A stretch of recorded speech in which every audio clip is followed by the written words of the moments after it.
Right. So, ఈ ఇప్పుడు ఈ జగన్నాథ లీలలు మనం యాక్చువల్‌గా నిన్న కొన్ని, మొన్న కొన్ని ఆహ్, ఆ జగన్నాథ లీలలు కొన్ని చర్చించాము. అయితే ఈరోజు ఒక చిన్న లీల అనేది చర్చిద్దాము. ఎట్లా అంటే ఇక్కడ ఒక పూరి జగన్నాథ క్షేత్రంలో ఆహ్, ఒక వ్యక్తి అంటే ఒక భక్తుడు యాక్చువల్లీ ఆయన. ఆ భక్తుడు పేరేంటంటే సదన్ కసాయి. అతని పేరొచ్చి సదన్ కసాయి. ఈ సదన్ కసాయి ఏం చేసేవాడంటే చానా బీద కుటుంబం అనమాట వాళ్ళది. చానా బీద కుటుంబము. ఆయనకి అదే పెళ్ళయి ఉంటది. పిల్లలుంటారు. అంటే ఎంత కష్టంగా ఉంటదంటే ఆ కుటుంబాన్ని పోషించడానికి చాలా కష్టంగా ఉంటది. పేరొచ్చి సదన్ కసాయి. ఈ సదన్ అంటే చిన్ననాటి నుంచి వాళ్ళకేం చదువు లేదు. తర్వాత చిన్నప్పటి నుంచి అంటే ముందు తరాల నుంచి కూడా వాళ్ళ యొక్క వృత్తి ఏంటంటే మాంసం అమ్ముకోవడం. మాంసం అమ్ముకోవడము, ఆ వచ్చిన డబ్బులతో బ్రతకడం. ఇది అన్నమాట ఆయన చేస్తున్నది. కాకపోతే ఏమవుతుందంటే ఏ జంతువుని కూడా చంపడాయన. ఎవరి దగ్గరైనా వెళ్ళి మాంసం కొనుక్కొచ్చి దాన్ని అమ్మేవాడనమాట బ్రతకడం కోసం. కానీ ఏ జీవుడిని కూడా చంపడు. ఎవరైతే చంపి ఉంటారో వాళ్ళ దగ్గర మాంసం కొనుక్కొని దాన్ని అమ్మేవాడనమాట. అలా చేసేవాడు. అంటే పాపం వస్తుందని. అంటే అఫ్‌కోర్స్ ఇది కూడా పాపమే. కానీ బ్రతుకుదెరువు లేదు కాబట్టి ఇలా చేసేవాడనమాట. అలా చేస్తుంటే ఆహ్, ఏమైందంటే ఆహ్, వాళ్ళు ఇప్పుడు ఆ మాంసం తెచ్చేవాడు. తెచ్చేసి తర్వాత అది వేరే వాళ్ళకి అమ్మి ఆ వచ్చిన డబ్బులతో కుటుంబాన్ని పోషించుకునేవాడు. చాలా ఇబ్బందులు పడుతూ అట్లా ఉండేవాళ్ళనమాట. అట్లా ఇబ్బంది పడుతుంటే ఎక్కడ ఏ ఏ జీవుడిని కూడా హింస పెట్టేవాడు కాదు. కానీ ఎప్పుడు కూడా భగవంతుడి నామాన్ని స్మరణ చేస్తూ ఉండేవాడు. ఈవెన్ మాంసం అమ్ముతూ కూడా భగవంతుడి నామాన్ని చెప్పేవాడు.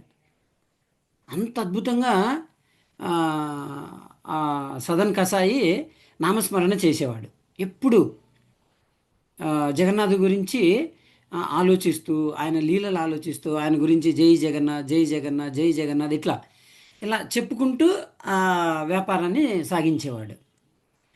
అలా సాగిస్తుంటే ఇప్పుడు ఆ మాంసం అమ్మేటప్పుడు ఏం చేస్తుంది? ఇది ఉంటుంది కదా! ఆహ్, బ్యాలెన్స్ ఉంటది కదా! ఏంటది? తక్కెడ అంటారు కదా! అంటే ఒక సైడ్ రాళ్ళుంటాయి. ఒక సైడు మాంసం పెట్టి అమ్మేవాళ్ళు కదా! అలా. ఆయనకి ఎంత ఆహ్, రాళ్ళు కూడా లేవు ఆయన దగ్గర. పోనీ ఈ ఈ ఆ రాయి ఇగో ఇంత ఈ కేజీ, ఇది ఒక హాఫ్ కేజీ, ఇది 2 కిలోలు అని పెట్టుకోవడానికి కూడా లేదు. రాయి కూడా లేదు ఆయన దగ్గర.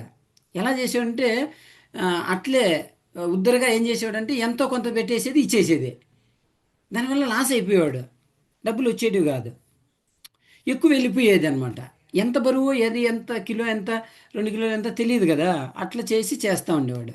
అట్లా చేస్తా ఉంటే తీరా చూస్తే కొద్దిగా ఆ కుటుంబాన్ని రన్ చేసుకోవడానికి కూడా కష్టమైపోయేది. నష్టం వచ్చేసేదనమాట. ఎక్కువ వెళ్ళిపోయేది మాంసం.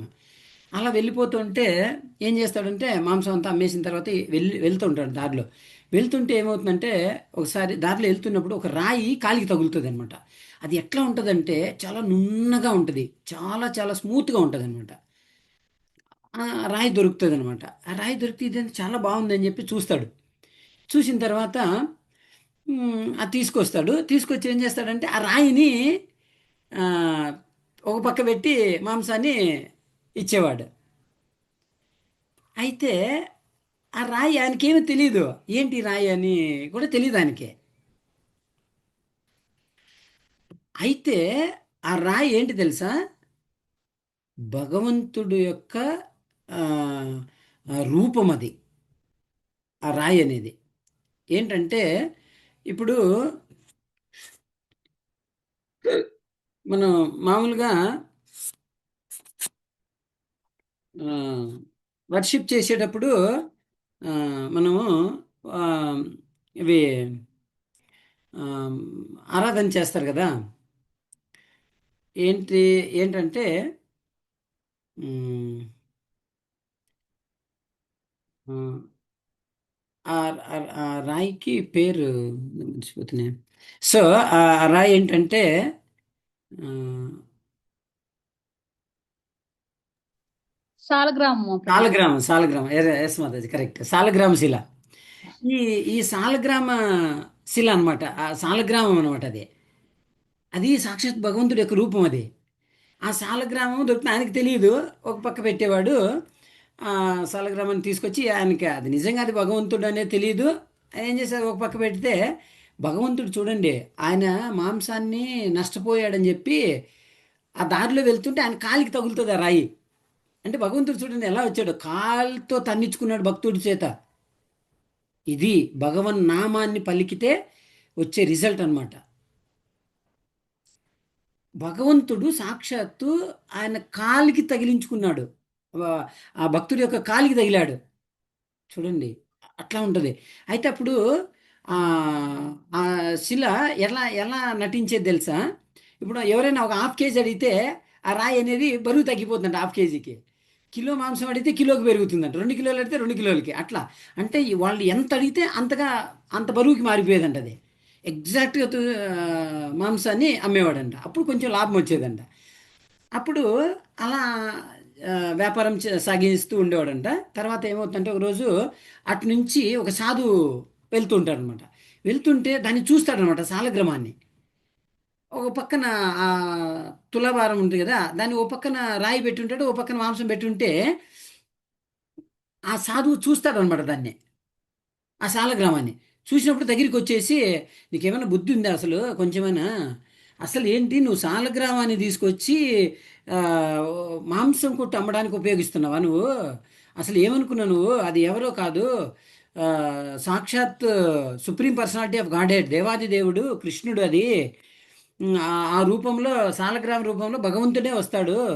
అది నీకు తెలియదా అని చెప్పి అడిగితే, స్వామి నిజంగా నాకు తెలియదు, ప్లీజ్ మీరు తీసుకెళ్ళకంటే తీసుకెళ్ళి భగవంతుడికి సేవ చేయండి అని చెప్పి చెప్తే, అప్పుడు అది ఆ ఆ సాధువు ఏం చేస్తాడంటే దాన్ని తీసుకునేస్తాడనమాట. తీసుకొని ఆ, క్షమించమని అడుగుతాడు ఆయన. ఈ సదన్ కసాయి వచ్చి అడుగుతాడు సాధువుని, క్షమించండి స్వామి నాకు తెలియదు యాక్చువల్గా అని చెప్తే, ఆ సాలగ్రామాన్ని తీసుకొని ఆయన వెళ్తాడనమాట. వెళ్ళేసి ఆ సాలగ్రామానికి అన్నీ నీట్గా చేసి ఆ, అన్ని పూజ కార్యక్రమాలు అది చేస్తుంటాడు, వర్షిప్ అంతా చేస్తుంటాడు అనమాట, ఆరాధన చేస్తుండనమాట. ఇక్కడ యాక్చువల్గా అప్పుడు దానికంటే ముందే ఇక్కడ ఆ, కనీసం నువ్వు మాంసం అమ్ముతున్నవే ఇంత గలీజ్ ప్లేస్లో, దాన్ని పెట్టకూడదని కూడా తెలియదు అది అంటే, స్వామి నిజంగా నాకు తెలియదు అని చెప్తే, అప్పుడు ఆయన సరే అని చెప్పి దాన్ని సాలగ్రామాన్ని తీసుకెళ్ళిపోయి ఆయన ఆరాధన చేస్తాడనమాట. దానికి ఏమేమి చేయాలనో, సాలగ్రామాన్ని ఎలా చూసుకోవాలనో, మంత్రోచ్చారణ కానీ అన్నీ కూడా చాలా చక్కగా చేస్తాడు. అన్నీ చేసిన తర్వాత అయిపోతుంది, ఆరాధన అయిపోయిన తర్వాత రాత్రి ఆ సాధువు పడుకొని నిద్రపోతాడు. నిద్రపోతే భగవంతుడు కల్లేకి వస్తాడనమాట. భగవంతుడు కల్లేకి వచ్చి ఏం చెప్తాడంటే, ఆ, నేను నువ్వు చేసిన ఆరాధనకి ఆరాధనతో నాకు సంతృప్తి కలగట్లేదు అని చెప్పేస్తాడు. అసలు నువ్వు చేస్తున్న ఆరాధన నాకు తృప్తి లేదు, తృప్తిని ఇవ్వట్లేదు. నీ నీ నియమ నిబంధనలన్నీ నాకు నాకు నచ్చట్లేదు, నాకు వద్దు. సో నాకు ఇష్టం లేదు అది, నియమ నిబంధనలు ఇవన్నీ కూడా నాకు ఆయనతోనే ఉండాలి. సో తెల్లవారితోనే తొందరగా నువ్వు వెళ్ళి మర్యాదగా నన్ను తీసుకెళ్ళి అక్కడికి ఇచ్చేసి, ఆయనకి ఇచ్చేసి ఆయన చూసుకుంటాడని చెప్పి అప్పుడు ఆ కళలో భగవంతుడు చెప్తాడనమాట. ఆ సాధువు ఏం చేస్తాడంటే భయపడిపోతాడనమాట. ఇదేనిది, మాంసం కొట్టు వ్యక్తికి భగవంతుడు సాక్షాత్కరించాడే, నాకు నేను సాధన అంత నియమ నిబంధనలతో సాధన చేసినాక నాకు సాక్షాత్కరించలేదే భగవంతుడు.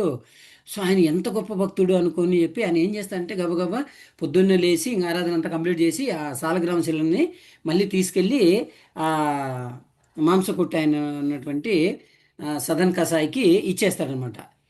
ఏం స్వామి అని అడిగితే, లేదు స్వామి, సాక్షాత్తు భగవంతుడు నా కళ్ళలోకి వచ్చి చెప్పాడు, నువ్వు నిజంగా ఎంత అదృష్టవంతుడివి, భగవంతుడే వచ్చి చెప్పాడు. సో నీ సాలగ్రామ శిలని నీ దగ్గరనే ఉంచమని చెప్పాడు. నువ్వంటే బాగా ఇష్టము, అంటే నీ భావన అనేది ఆయనకు నచ్చింది, సో కాబట్టి నీ దగ్గరే ఉంచమని చెప్పాడు అని చెప్పి ఆ సాధువు చెప్పేస్తాడనమాట సదన్ కసాయికి. అప్పుడు సదన్ కసాయి ఏం చేస్తాడంటే, ఆయన నిజంగా అప్పుడు రియలైజ్ అవుతాడు. సో సాక్షాత్ ఇది భగవంతుడా నాకు ఇలా చెప్పాడు అని చెప్పి ఏం చేస్తాడంటే, అప్పుడు ఆయన కుటుంబాన్ని వదిలిపెట్టేస్తాడనమాట. వదిలిపెట్టి ఆ సాలగ్రామకి మార్నింగ్ ఏదో ఆయనకు తోచింది ఒక నమస్కారం చేసుకొని, ఆ, దాన్ని ఆ సాలగ్రామాన్ని తీసుకొని ఏం చేస్తాడంటే, అంటే యాక్చువల్గా అది ఎగ్జాక్ట్గా ఆయన పూరిలో ఉండడు, కొంచెం దూరం ఉంటుంది వాళ్ళ ఊరు అనమాట. ఇంకా ప్రయాణం మొదలు పెడతాడు. పూరికి దగ్గరలోనే, కొంచెం దూరం అనమాట. సో అప్పుడు ఏం చేస్తాడంటే ఆయన ఇంకా కుటుంబాన్ని వదిలిపెట్టేస్తాడు. వదిలిపెట్టేసి ఇంకా ఆ సాలగ్రామ శిలాన్ని, అదే సాలగ్రామాన్ని తీసుకొని ఏం చేస్తాడంటే ప్రయాణం సాగిస్తాడు పూరి వైపు. ప్రయాణం సాగిస్తూ వెళ్తుంటాడు అనమాట. వెళ్తుంటాడు.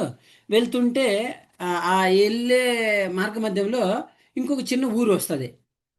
అంటే పూరికి వీళ్ళ ఊరికి మధ్యలో ఇంకొక ఊరు వస్తుంది అనమాట, చిన్న ఊరు. ఆ ఆ ఊరు వెళ్ళేటప్పటికి ఏమైపోతుందంటే, ఆ, అదే ఈ కార్యక్రమాలు ఆయన అన్ని ముగించుకున్నాడు కదా. అంటే ఆ మాంసం అంతా కంప్లీట్ చేసేసేయాలి. అంతా అయిపోయిన తర్వాత కొంచెం మధ్యాహ్నం తర్వాత ఆఫ్టర్నూన్ పైన ఎప్పుడో ఒక 3 గంటలకు 4 గంటలకు ఆ సమయం అనుకోండి. ఆ టైంలో బయలుదేరి వెళ్ళాడు అనమాట. వెళ్ళి నడుచుకుంటూ వెళ్ళాడు. అప్పుడంతా ఇవి లేవు కదా, నడకదారే కదా. ఎంత దూరమైనా కూడా 20 అయినా 30 కిలోమీటర్లైనా కూడా నడకదారి వెళ్ళాల్సిందే కదా. సో అలా ప్రయాణం సాగించాడు. వెళ్తుంటే సాయంత్రం ఆడికి పోయేటప్పటికి, ఆ ఊరికి ఆడికి పోయేటప్పుడు చీకటి అయిపోతుంది అనమాట. ఇంకా ముగ్గులో ప్రయాణం చేయాలంటే కష్టం కదా, ఏమన్నా అడుగు జంతువులు ఉంటాయి, ఇక భయం ఉంటుంది కదా. అందుకని ఏం చేస్తాడంటే ఆ ఆ ఊరు దగ్గర ఆగుతాడనమాట. ఆగినప్పుడు ఆ ఊర్లో ఒక ఇంటి దగ్గర ఆగుతానే ఆయన్ని అడుగుతాడనమాట, స్వామి, ఇప్పుడు చీకటి అయిపోయింది, నేను పూరి జగన్నాథ్కి వెళ్ళాలి, క్షేత్రానికి వెళ్ళాలి. ఆ, ఏమైనా మీరు కొద్దిగా ఒక చిన్న అవకాశం ఇస్తే నేను ఇక్కడ పడుకొని పొద్దున్నే బయలుదేరి వెళ్ళిపోతానని చెప్పి ఆ ఇంట్లో ఉన్న యజమానిని అడుగుతాడనమాట. అడిగినప్పుడు అదేం భాగ్యం, పర్వాలేదు, మీరు ఉండొచ్చు, ఉండేసి పొద్దున్నే వెళ్ళండి అని చెప్పి ఆయన ఒప్పుకుంటాడనమాట. ఆ ఒప్పుకున్నప్పుడు ఆ యజమానికి ఆ, భార్య ఉంటుంది అనమాట. ఆయనకు పెళ్ళి అయి ఉంటుంది. అప్పుడు ఈయన జస్ట్ ఈయన ఎట్లా అంటే మంచి వయసులో ఉంటాడు, బాగా అందంగా ఉంటాడు ఈ వ్యక్తి. అది ఏమవుతుందంటే, ఆ, ఎవరైతే ఆశ్రయం ఇచ్చాడో వాళ్ళ భార్య ఏం చేస్తుందంటే, ఈ ఈయన యొక్క శరీర ఆకృతికి, తర్వాత అందానికి ఆకర్షితురాలవుతుంది ఆవిడ. సో ఆకర్షితురాలవుతుంది. అప్పుడు వాళ్ళంతా నిద్రపోయిన తర్వాత ఈయన పడుకుంటాడు. పడుకున్న తర్వాత ఆవిడ వచ్చి లేచి వచ్చి అడుగుతుంది అనమాట ఆయన్ని, నా దయవుంచి నా కోరిక తీర్చవా అని చెప్పి ఆ, ఆవిడ వచ్చి ఈయన్ని సదన్ కసాయిని అడుగుతుంది అనమాట. అడిగినప్పుడు ఆయన బిత్తరపోతాడు, భయపడిపోతాడు అనమాట. అమ్మా, నాకు ఈ ఈ ప్రపంచంలో మా మా భార్య తప్ప అందరూ కూడా నాకు తల్లితో సమానం. నాకు ప్లీజ్ దయవుంచి మీరు ఆ మాట అడగండి, అట్లా చేయొద్దు, తప్పది. సో దయవుంచి నన్ను క్షమించండి అని చెప్పి ఆయన చెప్తాడనమాట. చెప్పి నిరాకరిస్తాడనమాట, ఒప్పుకోడనమాట. ఒప్పుకోకపోతే అప్పుడు ఆయన సరే అని చెప్పి మళ్ళీ పడుకుంటాడు. ఈమెమనుకుంటుందంటే, ఓ, సో మా ఆయన ఉన్నాడు, మా ఆయన ఉండడం వల్ల ఆయన భయపడుతున్నాడేమో, అందుకోసమని ఈయన ఒప్పుకోవట్లేదు అని చెప్పి ఆవిడ అనుకుంటుంది. అనుకొని సరే అని చెప్పి ఆవిడ ఇంట్లోకి పోయేసి ఏం చేస్తుందంటే, వాళ్ళ భర్త నిద్రపోతుంటారు అనమాట. నిద్రపోతుంటే ఒక ఇది కత్తి తీసుకొచ్చి ఏం చేస్తుందంటే గొంతు నరికేస్తుంది అనమాట. కట్ చేసేస్తుంది ఆవిడ. అంటే మా హస్బెండ్ ఉండడం వల్లనే కదా నేను ఒప్పుకోవట్లేదు అని చెప్పి ఆ ఉద్దేశంతో ఆవిడ పోయి హస్బెండ్ని కట్ చేసేస్తుంది, తల కట్ చేస్తుంది. కట్ చేసేసి తర్వాత చంపేసి బయటకు, అంటే ఆయన యాక్చువల్గా ఈ సదన్ కసాయి వచ్చి బయట కొంచెం అడవిలాగా ఉంటుంది కదా, అక్కడ పడుకుంటాడు అనమాట. పడుకుంటే మళ్ళీ ఆవిడ బయటకు వచ్చేసి ఆయన్ని అడుగుతుంది, సో మా భర్త ఉన్నాడనే కదా నువ్వు నిరాకరించావు, ఇప్పుడు మా భర్తను చంపేశాను, సో ఇప్పుడైనా నా కోరిక తీర్చవా అని చెప్పి అడుగుతుంది అనమాట. అడిగినప్పుడు, అమ్మ దయవుంచి ప్లీజ్ నన్ను క్షమించు, నేను పూరి జగన్నాథ్ క్షేత్రానికి వెళ్ళాలి. సో అసలు అస్సలు అంటే అసలు ఒప్పుకోడు అనమాట ఆయన. ఆ, నిరాకరిస్తాడు. సో లేదు అమ్మా, నా అందరూ నాకు తల్లితో సమానము, సో కాబట్టి దయ ఉంచి నన్ను క్షమించు అని చెప్పి ఆవిడని వేడుకుంటాడు అనమాట. వేడుకున్న తర్వాత సరే అని చెప్పి ఇప్పుడు ఆమెకి ఏం చేయాలో అర్థం కాదు. అక్కడ చూస్తే భర్తను చంపేసింది ఈ కామం కోరికతో. ఇక్కడ చూస్తే ఈయన ఒప్పుకోవట్లేదు. ఇప్పుడు ఆవిడకి ఏం చేయాలో అర్థం కాక ఏం చేస్తుందంటే సరే అని చెప్పి ఇంట్లో నుంచి మళ్ళీ బయటకు వచ్చేసి ఆ కాంపౌండ్ బయటకు వచ్చి గట్టిగా కేకలు పెట్టి అరిచేస్తుంది అనమాట. ఊరంతటికి వినపడేట్టుగా ఇంటి బయటకు వచ్చేసి అరిచేసి ఆ, అందరూ రండి రండి, ఎవరో ఒక వ్యక్తి వచ్చాడు, వచ్చేసి నన్ను మానభంగం చేయడానికి ప్రయత్నించాడు, తర్వాత అట్లే నేను ఒప్పుకోకపోయేసరికి మా భర్తను చంపేశాడు అని చెప్పి ఆయన మీద వేసేస్తుంది ఆవిడ. ఎందుకంటే ఆవిడకి ఏం చేయాలో తెలియలేదు, అటు భర్త చనిపోయాడు, ఈయన ఒప్పుకోలేదు. సో ఈ సందర్భంలో ఆవిడ అలా ఈయన మీద వేసేసింది అనమాట. వేసేస్తే ఇంకా ఏం చేయాలో అర్థం కాలేదు. అందరూ ఊర్లో ఉన్న వాళ్ళు అందరూ వచ్చేసి ఆయన్ని ఎట్లా పడితే అట్లా కొట్టేస్తారు, భయంకరంగా కొట్టేస్తారు. కొట్టేస్తున్నా కూడా మనసులో దెబ్బలు తింటున్నాడు తప్ప ఒకటే అనుకుంటున్నాడు, భగవంత నాకు మీరు ఇచ్చిన, నేను చేసినటువంటి తప్పులకి గత జన్మలో నేను చేసినటువంటి పాపానికి మీరు ఇచ్చినటువంటి శిక్ష. సో పర్వాలేదు, మీరు ఏ శిక్ష ఇచ్చినా కూడా నేను అనుభవించడానికి రెడీగా ఉన్నానని చెప్పి అది మనసులో అనుకుంటాడు. భగవంతుడికి నా తప్పుని క్షమించని చెప్పి భగవంతుని వేడుకుంటాడు. వాళ్ళందరూ కొడతారు భయంకరంగా. కొట్టేసిన తర్వాత ఆయన వాళ్ళు ఇంకా వదిలిపెట్టేశారు. స్వామి నా తప్పు లేదని అంటున్నా కూడా వినకుండా కొడతారనమాట. అలా కొట్టేస్తే ఇంకా ఆ, ఆయన ఆ, ఇది తీసుకుపోయి ఏం చేస్తారంటే బాగా భయంకరంగా కొట్టేస్తారు. కొట్టేసి తర్వాత ఈయన ఏం చేస్తారంటే ఆమె మొత్తం అంతా ఆయన మీద వేసేసింది కదా, అందరూ ఏమని చెప్తారు, నమ్ముతారు కదా, నిజంగా ఇది నిజమేనేమని చెప్పి ఆ, తప్పు చేసినారని చెప్పి ఆ, నమ్ముతారు కదా. నమ్మిన తర్వాత ఆ, వాళ్ళు ఏం చేశారంటే ఈ ఇవి ఉంటాయి కదా, అప్పుడు చిన్న చిన్న కోర్టులు, అదే అంటే కోర్టు అంటే కోర్టు లాగా, అంటే జడ్జిమెంట్ ఇచ్చేటి అవి ఉంటాయి కదా, అక్కడ తీసుకుపోయి గ్రామ సభల్లో ఉంటాయి కదా, అక్కడ తీసుకెళ్ళి అక్కడ సబ్మిట్ చేస్తారనమాట ఇవన్నీ. అక్కడ అప్పగిస్తారనమాట ఆయన్ని.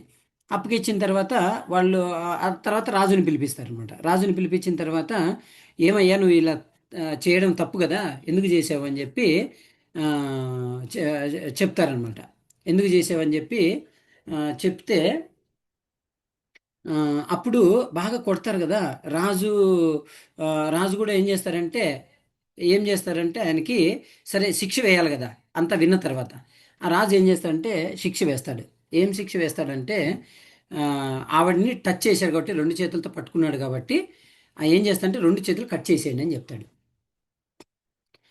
రెండు చేతులు కట్ చేసేయమని చెప్తాడు. ఏం చేస్తారంటే ఆ రెండు చేతులు కట్ చేసేస్తారు ఆయనకి. రెండు చేతులు కట్ చేసేస్తారు. సో ఆయన ఏం మాట్లాడు, భగవంతుడు భగవంతుడికి ప్రార్థన చేస్తాడు. బ్లడ్ కారిపోతూ ఉంటుంది ఇట్లా, రెండు చేతులు కట్ చేసేస్తే కారిపోతూ ఉంటుంది. ఇంకా ఏమీ మాట్లాడడు, భగవంతుడికి ఒక మనసులోనే ప్రార్థన చేసుకుంటాడు. సో గత జన్మలో నేను చేసినటువంటి తప్పుకి నాకు ఈ శిక్ష వేశారు స్వామి, ధన్యవాదాలు స్వామి అని చెప్పి మనసులో భగవంతుడికి ప్రార్థన చేస్తాడు. ప్రార్థన చేసి సరే రెండు చేతులు కట్ చేసేసినారు కదా, ఇంకా విడిచేయండి, వదిలిపెట్టేయండి, వెళ్ళిపోని అని చెప్పి చేస్తాడనమాట. వదిలిపెట్టామని చెప్తాడు రాజు, వదిలేస్తాడు. వదిలేసిన తర్వాత ఆయన నడుచుకుంటూ వెళ్తుంటాడు అనమాట. అట్లే ఆ గ్రామం దాటి పురి పురి వైపున. నిజంగా చూడండి ఎంత నరకం అనుభవిస్తారు చూడండి, రెండు చేతులు లేవు. ఉం? కానీ పూర్తిగా భగవంతుడి మీద నమ్మకం ఏదైతే పెట్టుకున్నాడు చూడండి, అది చాలు, అదే మనిషిని రక్షిస్తుంది.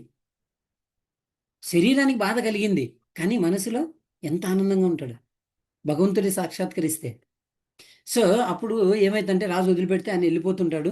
వెళ్ళిపోతుంటే అప్పుడు నడుచుకుంటూ వెళ్తుంటాడు. ఇదంతా ఏమైపోతుంది, మధ్యాహ్నం వరకు మళ్ళీ సాయంత్రం అయిపోతుంది. ఇదంతా ఈ డిస్కషను, తర్వాత శిక్ష వేయడం, ఇదంతా మళ్ళీ సాయంత్రం వదిలిపెడతారు. ఆయన మళ్ళీ మళ్ళీ చీకటి అవుతుంది, వెళ్ళిపోవాలి. సో వెళ్ళిపోతుంటే నడుచుకుంటూ వెళ్తుంటే ఏమవుతుంది, ఆ ఆ రాజుకు చీకటి అవుతుంది. అయినా కూడా వదిలిపెట్టి పోతూ ఉంటాడు అనమాట. ఆయన వెళ్తూ ఉంటాడనమాట. వెళ్తూ ఉంటే అప్పుడు ఈ రాజు పడుకుంటాడు కదా, అదే 7-8 అంటే అప్పట్లో ఏంటి, ఆ, ఎప్పుడు ఇది అంటే ఒక ఒక ఒక 300 ఇయర్స్ అనుకోండి, 300 400 ఇయర్స్ అప్రాక్సిమేట్గా, 300 ఇయర్స్ బ్యాక్. సో అప్పట్లో ఏం కరెంట్ అవి ఏమి ఉండవు కదా, చీకటే కదా. సో తొందరగా పడుకునేసారు 7 8 కల్లా. అప్పుడు ఆ రాజుకి పడుకుంటేనే కళ్ళకి వచ్చాడనమాట భగవంతుడు. జగన్నాథుడు వచ్చి చెప్తాడనమాట. వచ్చి ఎట్లా అంటే అస్సలు తీసి వాయించి పడేస్తాడనమాట ఆ రాజుకి. చంపలంతా వాసిపోతాయి అనమాట, అట్లా కొట్టేస్తాడు భగవంతుడు వచ్చి. కొట్టేసి నువ్వు ఏమనుకున్నావు నువ్వు? నువ్వు మర్యాదగా ఆ సదన్ కసాయి ఆ వ్యక్తి నా నా భక్తుడు ఆయన. సో నువ్వేం చేసావు? ఆ, ఆయన తప్పు చేయలేదు యాక్చువల్గా. తప్పు చేయకుండా కూడా ఆయన చేతులు కట్ చేయించావు. చేయించావని చెప్పి ఆయన్ని బాగా రెండు దండిచ్చి, నువ్వు మర్యాదగా ఇప్పుడు ఏం చేస్తావంటే ఆ సదన్ కసాయిని నువ్వు ఇమీడియట్గా వెళ్ళి పూజారులకు చెప్పి ఆ పూజారులని వచ్చి ఆయన్ని ఎలా సాదరంగా ఆహ్వానించి నా దగ్గరికి వచ్చి నా దగ్గరికి తీసుకొస్తే నేను దర్శనం ఇస్తాను. ఎట్లా పల్లకిలో మోసుకురావాలి మీరు వెళ్ళి అని చెప్పి ఆ రాజు కల్లో చెప్తే ఇమ్మీడియట్గా ఏం చేస్తాడంటే ఆయన లేచి ఇంక నిద్రపోడు అనమాట. ఆ నుంచి రథం వేసుకొని వెళ్ళిపోతాడు అనమాట. వెళ్ళిపోయి ఆ, ఎక్కడికి, పూరి జగన్నాథ క్షేత్రానికి వెళ్ళిపోయి అక్కడి నుంచి పూజారులకు చెప్పి పూజారుల నుంచి తీసుకొచ్చి మీరు ఏం చేస్తారంటే పల్లకి తీసుకెళ్ళి ఒక పలానా వ్యక్తి సదన్ కసాయిని, ఆయనకి రెండు చేతులు ఉండవు, ఆ వ్యక్తిని పల్లకిలో తీసుకొని మోసుకొని మీరు రండి అని చెప్పి ఆ పూజారికి చెప్తే ఆ పూజారులు వెళ్తారనమాట. వెళ్ళేసి రిటర్న్ ఆ దారిలో ఏ దారిలో వచ్చేది చెప్తారనమాట. చెప్పినప్పుడు ఆ దారిలో వీళ్ళు వెళ్తుంటారు. ఆ సదన్ కసాయి అక్కడి నుంచి వస్తుంటాడు అనమాట. వస్తుంటాడు. అప్పుడు ఆ, ఆ, పూజారిని ఆ పూజారులు ఆయన చూస్తారనమాట. ఇట్లా రక్తం కారిపోతుంటుంది ఓ పక్కన, కారిపోతుంటుంది. వీళ్ళు పరుగున పరుగున పోయి ఆయన్ని పట్టుకొని ఆ పల్లకిలో కూర్చోబెట్టి, పల్లకిలో బ్రాహ్మణులు మోసుకొని వస్తారు ఆయన్ని. బ్రాహ్మణులు మోసుకొని వచ్చి తీసుకొచ్చి ఫస్ట్ ఒప్పుకోడాయన. స్వామి, నేను చాలా ఆ, అంటే దిగజారిపోయినటువంటి వ్యక్తి. నన్ను మీరు బ్రాహ్మణులు మీరు, సో మీరు నన్ను మోయడం అనేది కరెక్ట్ కాదు, నేను రాను, నేను నడుచుకుంటూనే వస్తానని చెప్పి చెప్తాడనమాట. వయసులో ఉన్న వ్యక్తి కదా, యంగ్ వయసులో ఉన్న వ్యక్తి కదా. సో ఏదో ముసలాయన ఏజ్ అయిపోయిన వ్యక్తి కాదు కదా. ఆ వయసుకే అక్కడ ఆవిడ అట్రాక్షన్ అయింది అక్కడ. ఆ వయసులో ఉన్నాడు కాబట్టి వచ్చేస్తాను నేను, మీరేమి వద్దు స్వామి నన్ను మోసుకు వెళ్ళొద్దు అని చెప్తే, లేదు లేదు, అది భగవంతుడి యొక్క ఆజ్ఞ, మీరు ఎక్కాల్సిందే అని చెప్పి ఇది పట్టుకొని బ్రాహ్మణులు కూర్చోబెడతారు దాంట్లో. అప్పుడు పల్లకిలో మోసుకొని వస్తారనమాట. మోసుకొని వస్తుంటే మోసుకొని తీసుకొని వస్తారనమాట. తీసుకొచ్చి ఎక్కడ ఆ, ఇంకా అప్పుడు ఏమవుతుందంటే ఆ మరుసటి రోజున ఆ, అంటే ఈయన తీసుకొచ్చిన రోజున ఆ మార్నింగ్ అనమాట తీసుకొస్తే, అప్పుడు ఆ రోజు రథయాత్ర అనమాట. ఎక్కడో ఎంతో వేల జనాలు ఉంటారనమాట. తీసుకెళ్ళడానికి కూడా అవ్వదు అనమాట. ఆయన అక్కడ దింపేస్తే నేను భగవంతుడికి నమస్కారం చేసుకుంటాను అంటాడు. నన్ను ఇక్కడ దించేయండి అని చెప్పి, చాలా దూరం ఉంటుంది అనమాట. గ్రాండ్ రోడ్ అని అంటారు దాన్ని, గ్రాండ్ రోడ్, ఒరిస్సాలో. ఆ గ్రాండ్ రోడ్డు ఎట్లా అంటే 3 4 కిలోమీటర్ల వరకు మొత్తం ఖాళీగా ఉంటుంది, చాలా స్పేస్ ఉంటుంది అనమాట. మొత్తం రథానికే ఆ రోడ్డుని కట్టించింది అందుకు, రథయాత్ర చేయడం కోసం. కొన్ని కోట్ల మంది జనాలు అక్కడ నిలబడుకునేంత స్థలం ఉంటుంది. అంత పెద్దగా ఉంటుంది అనమాట రోడ్డు. ఎక్కడ ఉండదు అట్లా అసలు. ఎక్కడ ఏ టెంపుల్స్లోనే ఉండదు ప్రపంచంలో, అక్కడ మాత్రమే ఉంటుంది అట్లా. సో ఆ జనాలను చూసి ఇంక అక్కడ పోలేడు కదా అని చెప్పి ఎంతో దూరంలో ఆ రథం కనిపిస్తుంది. జగన్నాథుడు అక్కడ ఉన్నాడు రథంలో. సరే నన్ను ఇక్కడ దింపేయండి, నేను భగవంతుడికి నమస్కారం చేసుకుంటానని చెప్పి ఏం చేస్తాడు, ఇంక చేతులు లేవు, ఎట్లా నమస్కారం చేస్తాడు? ఇట్లా బోళ్ళబడిపోతాడనమాట, పడిపోతాడనమాట.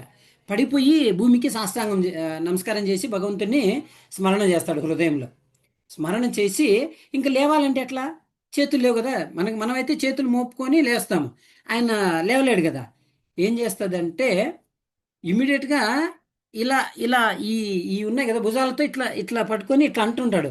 ఇట్లా అంటే ఇమీడియట్గా రెండు చేతులు వచ్చేస్తాయి. రెండు చేతులు వచ్చేస్తాయి. ఆ రెండు చేతులతో ఇట్లా పట్టుకొని లేస్తాడు, నమస్కారం చేస్తాడు. నమస్కారం చేసిన తర్వాత అప్పుడు కళ్ళల్లో నుంచి నీళ్లు కారిపోతుంటాయి ఆయనకి. భగవంత, ఏంటి అసలు ఇది? అప్పుడు భగవంతుణ్ణి అడుగుతాడు అనమాట. అక్కడే సాక్షాత్తుగా డైరెక్ట్గా కాన్వర్జేషన్. అప్పుడు ఎప్పుడైతే చేతులు వచ్చేస్తాయో అప్పుడు ఏం చేస్తారంటే ఆ పూజారి ఆయన్ని పిలుచుకొని వెళ్ళిపోతారు. ఆ పూజారికి చెప్పింటాడు, ఏమని చెప్పింటారు? భగవంతుడు చెప్పింటాడు అనమాట పూజారులకి, నువ్వు ఆయన్ని తీసుకొని నా రథం ముందుకు తీసుకురా అని. కానీ అంతమందిలో తీసుకురావడానికి అవ్వలేదు కాబట్టి అక్కడే సాష్టాంగం చేశాడు దూరంలోనే. ఆ చేతులు వచ్చేసిన తర్వాత ఏం చేస్తారంటే ఆయన తీసుకొని ఆ, పోలీసుల నుంచి పక్కగా జరిపేసి ఏం చేస్తారంటే ఆయన్ని తీసుకొని డైరెక్ట్గా రథం ముందుకు తీసుకొస్తారు. రథం ముందుకు తీసుకొచ్చిన తర్వాత అక్కడ నిలబెడతాడు. ఆయన్ని నిలబడిన తర్వాత నమస్కారం చేసి, ఏం స్వామి, ఏం చేసావు నువ్వు? ఆ? నువ్వు నా రెండు చేతులు కట్ చేసావు, అవునా? తర్వాత మళ్ళీ రెండు చేతులు ఇచ్చావు. ఎందుకు ఇచ్చావు? ఎందుకు చేయాల్సి వచ్చింది ఈ పని? తర్వాత రెండోది, అక్కడ నేను ఆవిడతో నేను సంబంధం పెట్టుకోలేదు, నా తప్పు లేదు. నన్ను కొట్టారు విపరీతంగా. ఏం తప్పు చేశాను స్వామి? ప్లీజ్ దయవుంచి నాకు వివరించండి. మీ లీల ఏందో నాకు అర్థం అవ్వట్లేదు. మీరు ఏ లీల చేయాలనుకుంటున్నారో నాకు అర్థం అవ్వట్లేదు. దయవుంచి నాకు చెప్తారా అని చెప్పి స్వామిని అడుగుతా. డైరెక్ట్గా కాన్వర్జేషన్ అది. ఏదో లీ తర్వాత కళ్ళలో జరిగినది కాదు, డైరెక్ట్గా భగవ సాక్షాత్తు విగ్రహం. మనం అనుకుంటే కదా విగ్రహం అనే, కాదు, సాక్షాత్ భగవంతుడే. డైరెక్ట్గా ఆ విగ్రహమే మాట్లాడుతుంది అనమాట. వీళ్ళిద్దరి ముందు కాన్వర్జేషన్ జరుగుతుంది. ఏంటి స్వామి ఈ లీల వెనక దాని యొక్క అంతరార్థం ఏంటి అని చెప్పి అప్పుడు ఆయన సదన్ కసాయి అడుగుతాడు అనమాట. అడిగినప్పుడు అప్పుడు జగన్నాథుడు చెప్తాడు. ఏంటంటే, చెప్తాను విను, ఏం జరిగిందో చెప్తాను విను, చక్కగా విను అని చెప్పి ఆ, ఆ, జగన్నాథుడు చెప్తాడనమాట. ఏం చెప్తాడంటే, ఇది నువ్వు గత జన్మలో చేసినటువంటి పాపము. ఏం పాపం చేశావు తెలుసా? ఏంటంటే, ఒక ఒక వ్యక్తి ఆ, ఒక ఆవుని తీసుకెళ్తున్నాడు. ఎక్కడికి? ఆవుని చంపి ఆ మాంసాన్ని అమ్మడం కోసం ఒక వ్యక్తి తీసుకెళ్తా ఉన్నాడు. ఆ తీసుకెళ్లే మార్గ మధ్యంలో ఆ ఆవు ఏం చేసిందంటే ఆ, ఆయన చేతిలో నుంచి జారిపోయి ఆ, విడిపించుకొని వెళ్ళిపోయింది. విడిపించుకొని వెళ్ళిపోతుంటే ఆ వ్యక్తి ఏం చేశాడంటే కేకలు పెట్టి అరిశాడు. ఏంటి? నా ఆవు వెళ్ళిపోతుంది, రక్షించండి రక్షించండి అని అడిగాడు. అడిగితే నువ్వేం చేసావు తెలుసా? నువ్వు పరిగెత్తుకుంటా వెళ్ళి నువ్వేం చేసావంటే ఆ తాడుని పట్టుకొని మళ్ళీ తీసుకొచ్చి ఆయనకు అప్పచెప్పావు. అప్పచెప్పినప్పుడు నువ్వేం చేసావు? ఆయన తాడు పట్టుకొని కొంచెం అది కొంచెం గట్టిగా మళ్ళీ ముడి వేసి పట్టుకునేటప్పుడు నువ్వేం చేసావంటే ఆ ఆవు మళ్ళీ జారిపించుకోకుండా రెండు చేతులతో నువ్వేం చేసావు తెలుసా? ఆ రెండు కొమ్ములను పట్టుకొని ఆ ముక్కుకు తాడేస్తారు కదా, ఆ తాడు పట్టుకొని నువ్వేం చేసావు? దాన్ని కదలనివ్వకుండా గట్టిగా రెండు చేతులతో పట్టుకున్నావు. బాగానే ఉంది. ఆ తర్వాత ఆ వ్యక్తి ఏం చేశాడు తెలుసా?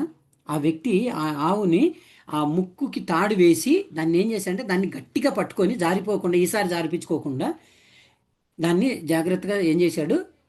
కషాయశాలకి తీసుకెళ్ళాడు. తీసుకెళ్ళి ఆ ఆవుని చంపేశాడు. ఎవరు కారణం దానికి? నువ్వే. నువ్వు ఆ రెండు చేతులతో రెండు కొమ్ములు పట్టుకొని నువ్వు ఆవుని చనిపోయేటట్లు చేశావు. అదే ఆవు విడిపించుకొని వెళ్ళిపోయింటే నువ్వు కానీ అక్కడ సహాయం, నువ్వేమనుకున్నావు? నేనేదో సహాయం చేస్తాను అనుకున్నావు. కానీ ఏం తప్పు చేసావు? ఒక ఆవుని చంపడానికి సహకరించావు నువ్వు. గోమాతని చంపడానికి సహకరించావు. అది ఎంత, బ్రాహ్మణుని చంపేదానికంటే కూడా ఇంకా ఎక్కువ పాపం వస్తుంది అది. సో నీ రెండు చేతులతో రెండు కొమ్ములు పట్టుకొని నువ్వు ఆపావు కాబట్టి నీ రెండు చేతులు కట్ చేయబడ్డాయి అని చెప్పి భగవంతుడు ఎక్స్ప్లెయిన్ చేస్తాడు. మరే స్వామి, ఆవిడ ఎందుకు వాళ్ళ భర్తను చంపేసింది, నన్ను నా మీద ఎందుకు అలిగేషన్ అంటే ఆ నింద నా మీద ఎందుకు వేయించిందని చెప్తాడనమాట. అయితే దానికి భగవంతుడు ఏం చెప్తాడంటే, అది ఎందుకు తెలుసా?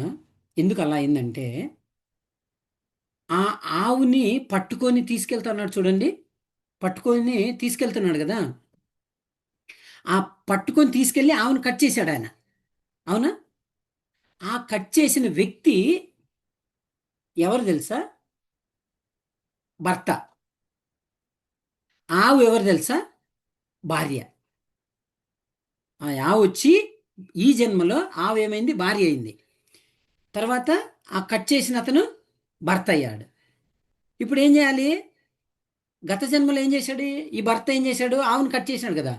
ఇప్పుడు మళ్ళీ ఈ ఆవు ఏం చేయాలి? ఆ వ్యక్తిని కట్ చేయాలి కదా. అందుకని ఈ వ్యక్తి ఏం చేసినాడు? భర్తగా వచ్చాడు. ఆవు ఏమేం చేసింది? భర్తగా వచ్చి భార్యగా వచ్చింది. భార్యగా వచ్చి ఏం చేసింది ఈ జన్మలో? ఆయన తల కట్ చేసేసింది. ఇది యాక్చువల్గా కర్మ అనేది ఎక్కడా కూడా ఎవరిని వదిలిపెట్టదు. జనరల్గా ఈ జన్మలో ఆవు జన్మ ఎవరైతే ఉంటారో వాళ్ళు నెక్స్ట్ జన్మలో మానవ జన్మ ఎత్తుతారు.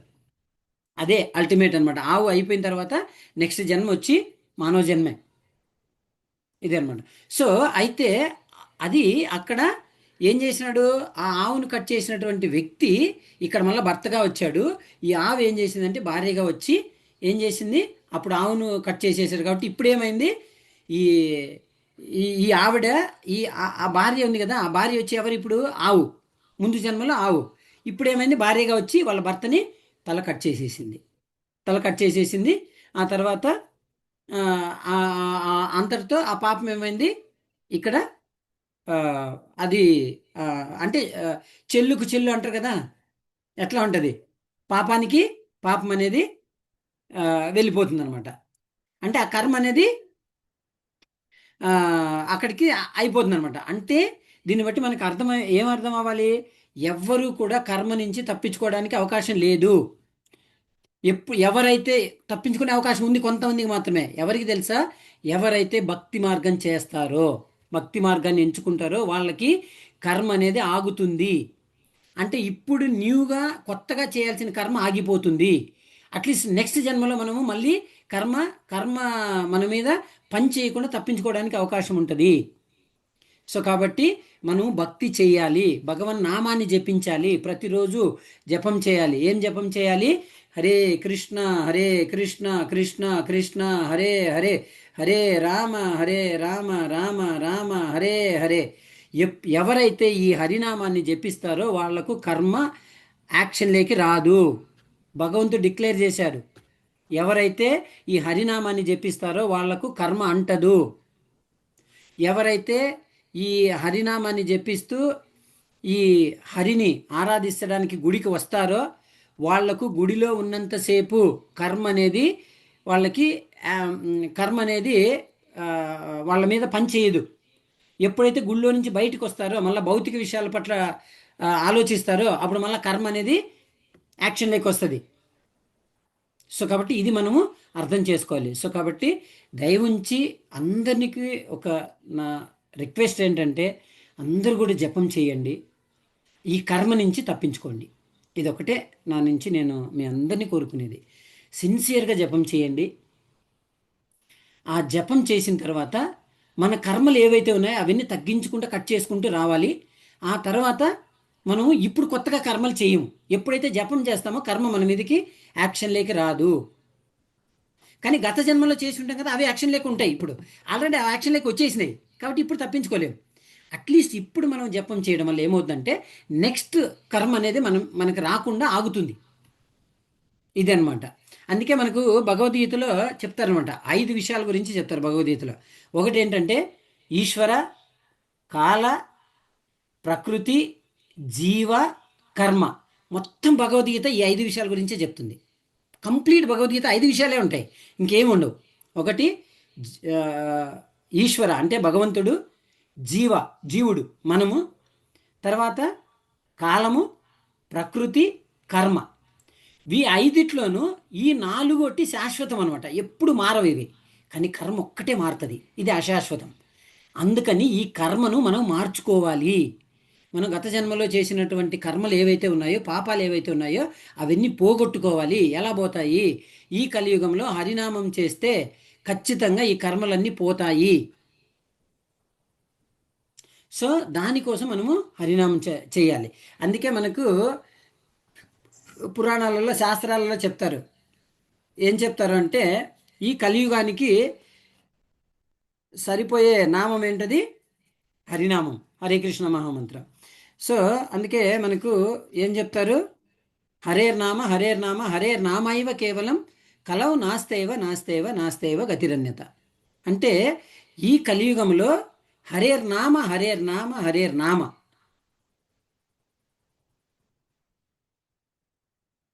కేవలం నామ ఐవ కేవలం, ఓన్లీ హరినామ, only will protect us. So ఈ హరినామం ఒక్కటే మనల్ని రక్షిస్తుంది, ఇంక ఏది కూడా మనల్ని రక్షించలేదు. ఈ కలియుగంలో, వేరే యుగాల్లో వేరే వేరే నామాలు ఉన్నాయి, కానీ ఈ కలియుగంలో హరినామం ఒక్కటే మనల్ని రక్షించేది. భగవంతుడు మనతో ప్రతిస్పందిస్తాడు. సో ఇలా మనము ఏం చేయాలంటే భగవన్ నామాన్ని జపించాలి. అందుకే చూడండి, సదన్ కసాయి ఎప్పుడు భగవంతు నామాన్ని చెప్తాడు, కానీ అమ్మేది మాంసం. చూడండి, ఆ భగవన్ నామాన్ని స్మరణ చేసి చేసి అప్పుడు అలా భగవంతుడు డైరెక్ట్గా మాట్లాడారు. చూడండి, అసలు ఎంత అదృష్టం చూడండి అసలు.